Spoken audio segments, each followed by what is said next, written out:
Sullivan. I'm a former IRS agent and teaching instructor with IRS. I'm an expert in IRS matters. I wrote a book, Not That It Makes a Difference to You.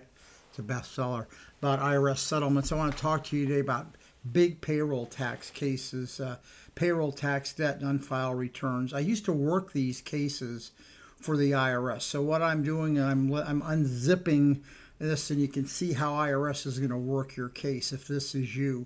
And it's important you understand this because IRS can choke your business and make sure they put you out of business.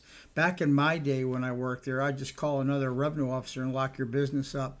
I'd padlock it, make sure your dog left the yard, and I'd seize your vehicles, lock everything up, and sell it at a sale. But today they don't do that. They can close your business up if they want, but generally they don't do that. Today they'll choke you out of business. They'll say, hey, you can go out of business, or we're going to make sure you go out of business. So how can IRS make you go out of business? Well, that's really not what you need to do. I'll talk about that in a second. But IRS will go ahead and ask to get your receivables. They'll levy them so the money goes to them. They'll go to your bank account. They'll make sure the money goes to them. If you have any credit card money coming, they will drain you of everything they can so you have no more operating capital. So you have to lock the door. That's not what the ultimate here is. The ultimate is to stay in business. So you have to ask yourself this question: should you be in business or should you be out of business? When I'd go into some of these businesses, I would sit down with the people. I was, you go through phases at IRS. First, you're a little bit of an asshole, and then, you start kind of getting in with it and try to help people.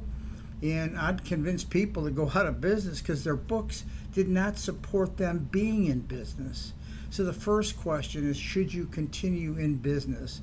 And if you should and you want to and you're going to make a go of it, you have to file your back tax returns, personal and your 941s, because IRS is going to want you in full compliance. That's what IRS takes to work with them. And here's the big thing. You got to start making back IRS payment. Start making current tax deposits. Many times, to stay in business, you got to forget the back tax debt. You simply can't do that. It's impossible to go ahead and do that because you don't have cash flow, but it's coming. So if I'm working your case, the first thing that I'm going to do is I'm going to make sure you absolutely stay current. Don't make any back payments until you can get reorganized, and then work out an agreement with IRS that you both can live with. Many IRS cases in payroll tax debt wind up and they're put in uncollectible because they can't pay the money. So don't think you have to make a payment agreement if you have back tax payroll problems. Many times, about my guess is 60% of the cases, IRS put in currently non-collectible as long as the business is sustainable.